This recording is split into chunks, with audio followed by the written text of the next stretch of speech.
This was the first time I've actually seen him do that, like in action. One even lost part of his ear. So when Jake issued his challenge, fans Riding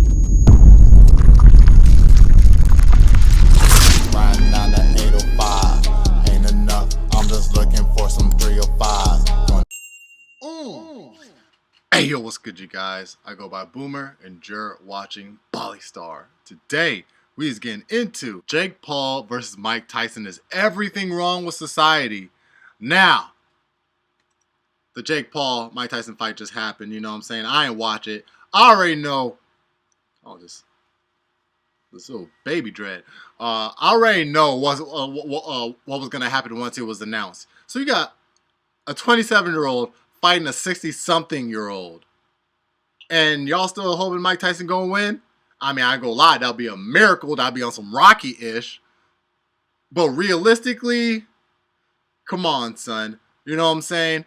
So, yeah, I mean, a couple memes came out of the whole match, you know what I'm saying? Especially before the match. A lot of those type of memes, if you know, you know. But other than that, bro, like, after Jake won, it's funny, I saw this one meme with that Disney Pixar movie Cars, you know what I'm saying, with that green car one. And he was like, yeah, bring me the trophy. They throw the trophy at him and stuff. He was like, oh, dang, okay, shoot, you know, like, where the girls? Where the confetti? Bah, bah, you know what I'm saying? Like, it was like the confetti guns were pointed, like, you know, directly in front of this dude's face, and this is a bah, bah, you know what I'm saying? Shooting him dead in the eyes.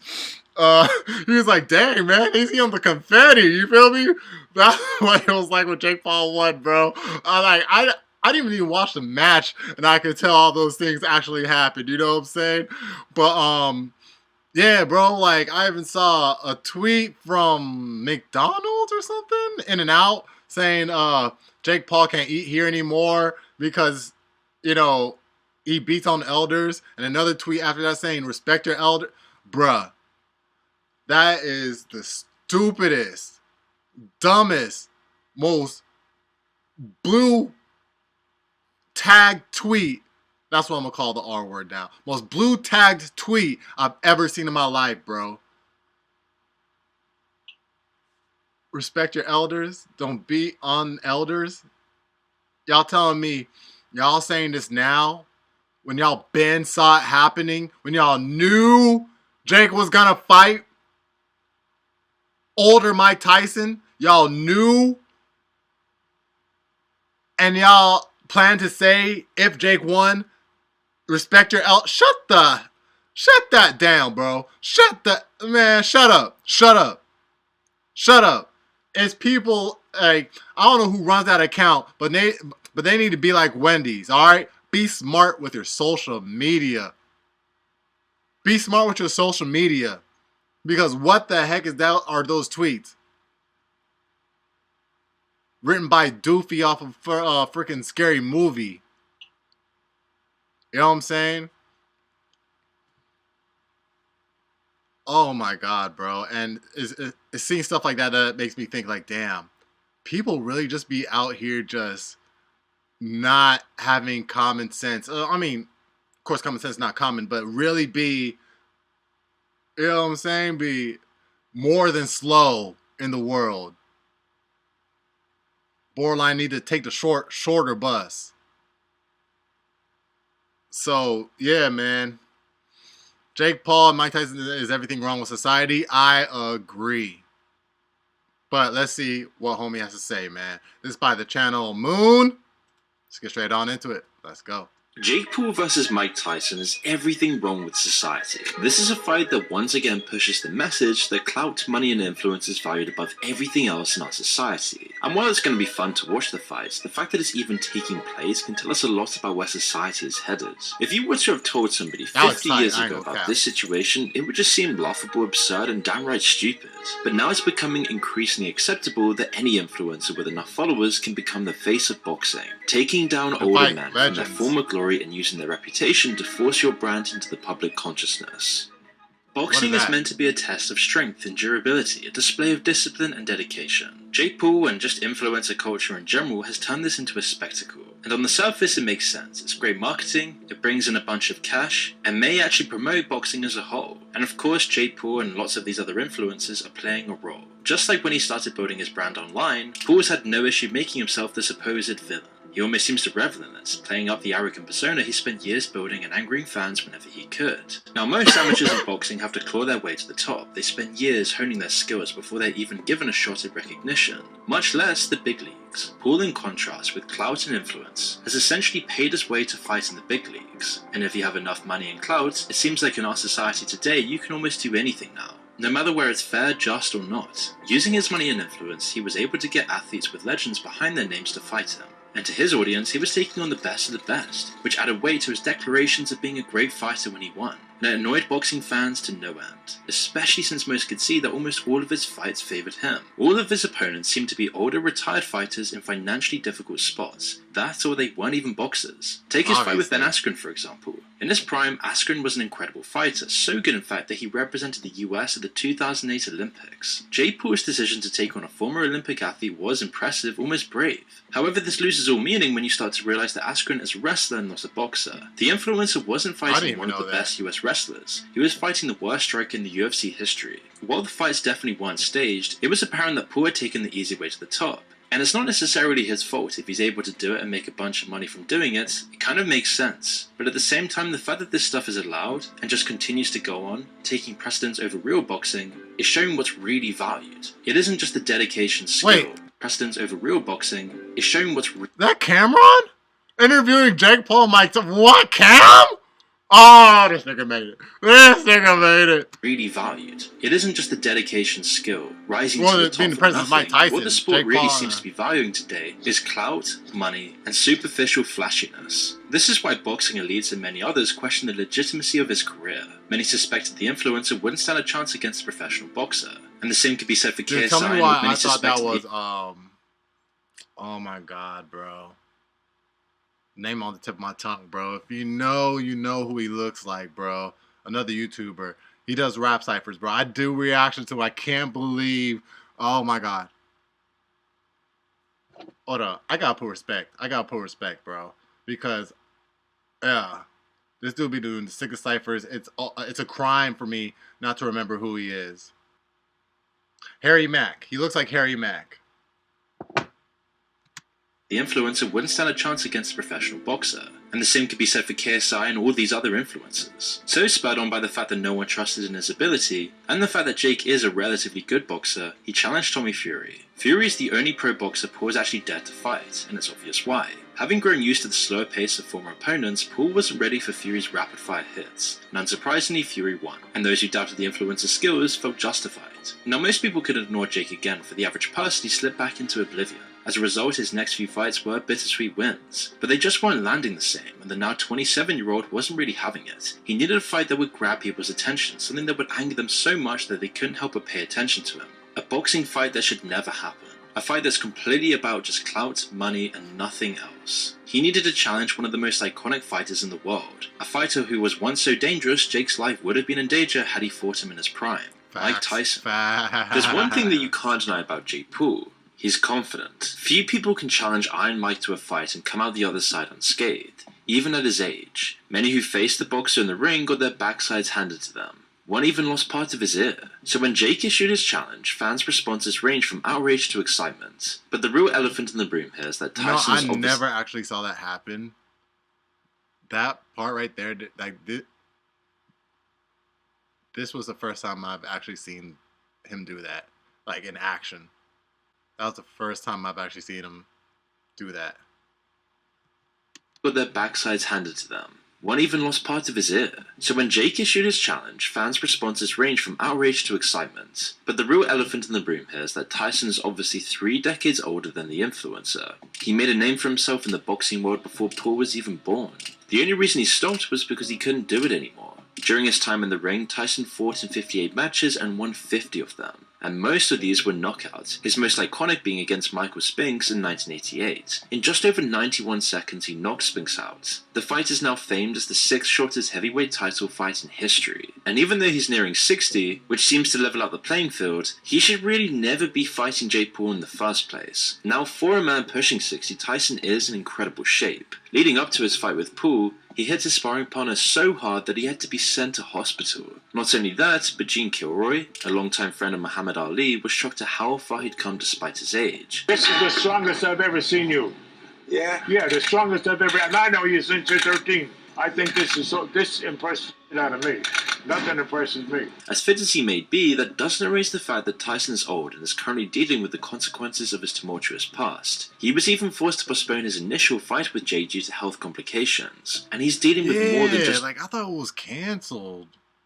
Like the fact that like I started hearing about it again, like I think a week to a couple weeks ago, is like they're back on.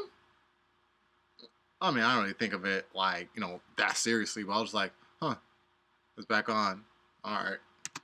Also flare-ups that need immediate medical attention. As in 2022, Tyson had to use a walking stick and a wheelchair due to nerve issues that affected his legs. Health issues aside, he also hasn't fought professionally in over 20 years, which is why many people are worried that this bout with Jake might actually be too much for him. Promoters like Eddie Hearn have been particularly outspoken about the ordeal. His biggest concerns are the danger Tyson will be putting himself in and the lack of respect for the integrity of the sport. Because I think it's just disrespectful to the sport, but I don't want to see it. I don't want to watch my all-time favourite fighters, one of my heroes, I guess, in a boxing ring at 55 years of age, a shell of what he once was. He made it clear that if Tyson got seriously hurt in the ring, it was on the people who allowed this match to even happen. And Jake has actually also shown concern for the older fighter's health as well. After Tyson's ulcer flare-up in May, he assured people his primary concern was the boxer's health. However, he's also not giving Tyson much choice in the matter. Now of course, Paul seems to be running on pure ego in the build-up to this fight. If you listen to any of his interviews, it's evident that he's on an unearned power trip. Sure, he's spoken about how honoured he is that Tyson agreed to fight him. It is an honor to step in there with one of the 3 biggest legends in the history of the sport. But he's also regularly declared that he's fighting Tyson and no one else. It puts the boxer in an awkward position. Either he doesn't fight the influencer, ending his boxing career once and for all, which most would welcome, or he risks a dangerous fight that could leave him hurt and ruin the reputation of boxing as a whole. Jake is also constantly talking himself up, something that's unsurprising for clout-hungry influencers. But he seems particularly overconfident. It's almost like he's compensating for something. The what for revealed itself in an interview at the end of last month. While talking with the Today Show Australia, Paul insisted he is a killer, and that he was born to be world champion, not an easy task for a non-professional boxer. But nonetheless, he's determined to be so. People just think I'm this nice, crazy, smiley social media content creator. I like to have fun. You know, I've always been the class clown, but I'm a killer. This is what I was bred to do. This is my destiny. However, he sounds less like a man sure of his abilities and more like someone trying to get people to take him seriously. And perhaps he cares more about what people think than he's letting on. And unfortunately for him, everyone but his YouTube audience seems to be on Tyson's side. Even fighters like Quinton Jackson and Conor McGregor want Tyson to shut that kid up and rattle him. But this fight between Jake Paul and Mike Tyson is more than just an embarrassment for the boxing world. It will become a demonstration of how society rewards and often values showmanship over hard work. These kinds of novelty bouts are nearly always disappointing and they're always forgotten shortly afterwards. Everyone remembers George Foreman's fight against Ali, or the time he took back the belt a stunning 2 decades later. But barely anyone remembers the time he fought 5 men in one night. It just doesn't really have the same place in history, as it comes across just so absurd. And even that fight was still a great display. Okay, so I got 2 things. One, I don't think it's wrong for people to join boxing. You know what I'm saying? Content creators and stuff like that. You know what I'm saying? To join and doing boxing of this level. As long, and this is 2, as long as they keep that showmanship and not do it like they're doing content creation. You know what I'm saying? Like, or, in like a better word, showmanship. You know what I'm saying? Not showmanship. He said something over showmanship. I forgot. Entertaining. What did he say? Decades later, but barely anyone remembers the time he fought 5 men in one night. It just doesn't really have the same place in history, as it comes across just so absurd. and even that fight was still a great display of strength and boxing prowess. But these influencer fights are a bit different to the classic exhibition matches we used to see. At first, they just fought between each other. It was Well, completely. basically, he said, entertaining people over hard work, over show. No, he did say showmanship. Like showmanship over hard work. You feel me? So, yeah, I don't think it's wrong for people like content creation and all that to get into sports or things of this level. You know what I'm saying? As long as they do it. You know what I'm saying? Like the people that take the sport seriously. You know what I'm saying? Like if you really take a certain sport seriously, then do that seriously. Even if you do content creation, it's like learn to keep entertainment and on one side, and what you do, your love, your passion on the other side. You know what I'm saying? Um, yeah, yeah. Opaque with what they were doing with the first Logan v KSI fight. Both of the influencers got to advertise themselves in front of a whole new audience. It was also a great way of perpetuating and monetizing their manufactured feuds. Years after their fights, Logan and KSI are now in business selling moldy Lunchable knockoffs, making it seem like they were always friends and business partners. Before, these fights were clearly just about the money and you could easily ignore them to focus on real boxing matches. But now these fights are starting to poison the rest of boxing, and if they continue to bring in massive crowds, they could easily become the norm. This is one of the first of these big fights that actually isn't an exhibition match. It's going on both of their records. So if Jake Paul does end up victorious, it would be a fitting analogy for the state of boxing right now. New money triumphing over an old, tired ex-champion. It's made even more tragic by the fact that Tyson is one of those rare modern celebrities whose fame is directly a result of his own grit and talent. And you can't really blame him for cashing in on his past achievements, as Tyson will earn a reported $20 million from the fight. But staggeringly, that's only half of what Jake Paul will make. It still doesn't seem right. It's often a sad story when ex-boxers go back into the ring against far younger men if they lose badly. Another reason influencers have latched onto boxing is that it gives them a feeling of legitimacy. Jake Paul wants to make it as a boxer, or at least he says that he does, because it would be a real achievement. He never will, of course, and his ego-tripping takes up space and attention which is directly needed by the rest of the boxing world.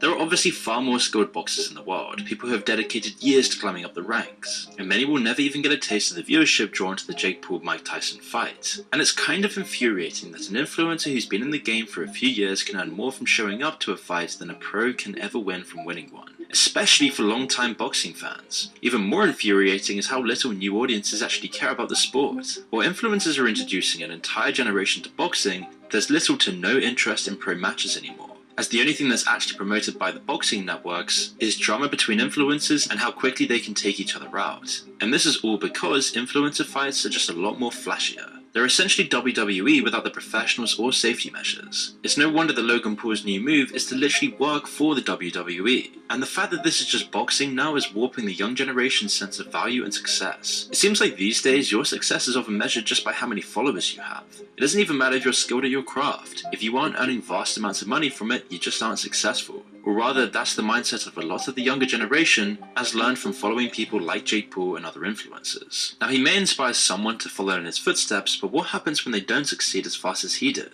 They may get frustrated to the point they resent the sport and eventually drop it. While the situation is hypothetical, it is still very likely. But even more worrying is the fact that to make it as a boxer, or anything really in life anymore, it's more about your clout and appearance rather than the substance behind it. Valuing flashiness over professionalism is extending far beyond just boxing. And even more worryingly is that we're starting to see this in the political sphere, as people have completely forgotten today that they shouldn't really rely on their favourite celebrities for political guidance, nor celebrities. Dude, let me tell you this. When Donald Trump went to office, he changed that. You changed all that. You changed all this.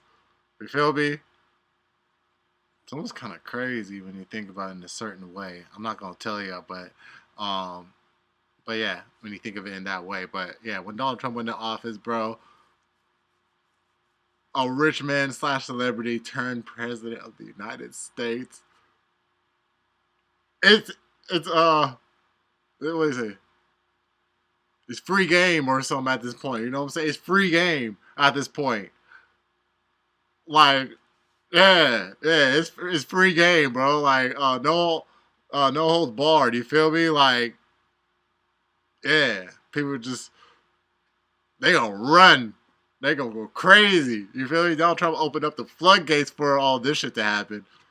To run for president, as their expertise is flashiness and entertainment, not what's best for an entire country's governance. But as younger generations are pushed more and more towards distrusting their government that has abandoned them, they rely on stars to make their critical decisions. So many people trust celebrity agendas more than even politicians. They'll trust Hollywood stars virtue signaling or billionaires trying to be relatable more than actual professionals in the field. Just like the boxing fights that we're starting to see, hatred and division is the best thing to make money. It's the best thing that gets views, and it's the best things that profit from these views. Just like in politics, the stronger and more dividing your opinions, the more fame and attention you seem to get, and thus the more power. Which is leading to a world where we value superficial facades and increasing division and disunity over everything else. An entire society continually arguing over who's going to win in a fight and who looks the best. Now, in regards to this fight, the fight will be huge. It'll probably go down as one of the biggest events in the sport's history, but not because of the skill involved. Really? It's all just because of outrage clicks. People wanting to see Jay get punched in the face by Mike and laughing at his weakened abilities. All for a giant profit from the flashiness, no substance fight that's changing boxing for the absolute worst. No matter what happens in this fight, Jake Paul won't emerge as a hero, and he knows that. It's just part of the persona. If he actually does beat Mike Tyson, he might become the face of boxing for a little bit. But he's also the guy who beat up an old man for that title to get more views and clout. On the other hand, if Tyson wins, Jake Paul will be the laughing stock of the sport. But as much as people will continue to shame him, he doesn't care what people think, and it's easy to see why. At the end of the day, he will make a bunch of money from this and become more famous for it. And you can't really blame him for that. It's more the fact that he's rewarded for doing so in the first place. And this is just one of the most frustrating things about this entire situation. While you might not want to support the fights, there is one big silver lining to it all that we haven't discussed. The undercard. Lots of these fights are I saw a lot of people talk about the undercard as well. Talk about those two chicks, you feel me? I saw a lot of pics and memes about them.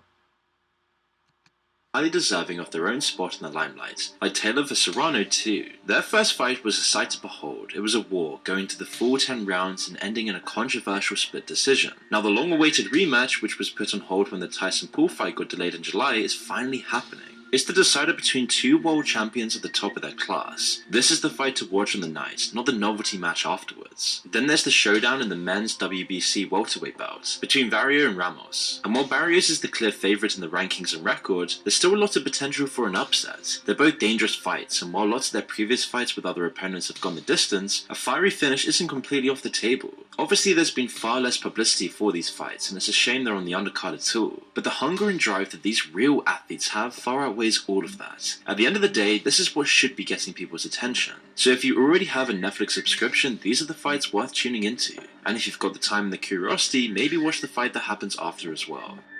Okay. Dope video, you know what I'm saying? Definitely explained thoroughly, what goes on, what could go on, and what had went on, you feel me? Y'all let me know your thoughts about all this down in the comment section down below, man. I already gave all mine throughout this whole video as it went. And, yeah. Leave your thoughts down in the comments, man. It's Boomer. You're watching Bali Star. I'm going to catch you on the next one. 100. Oh! Nigga. Ain't nothing that was ever the same. Ever since I went through that pain. These people be cruising for strings, and I'm over here like the 7 seas. It's nothing that was ever retained. Once I held on to my name, my boss, my word is I'm giving her and I'm giving her 2 of them things. Say it's an equal exchange. I'll break a dime in a change. I'll put an old girl on a train and take her to Pound Town and let her a cane. And shooting a movie in frame, these dudes annoying her just like some stains.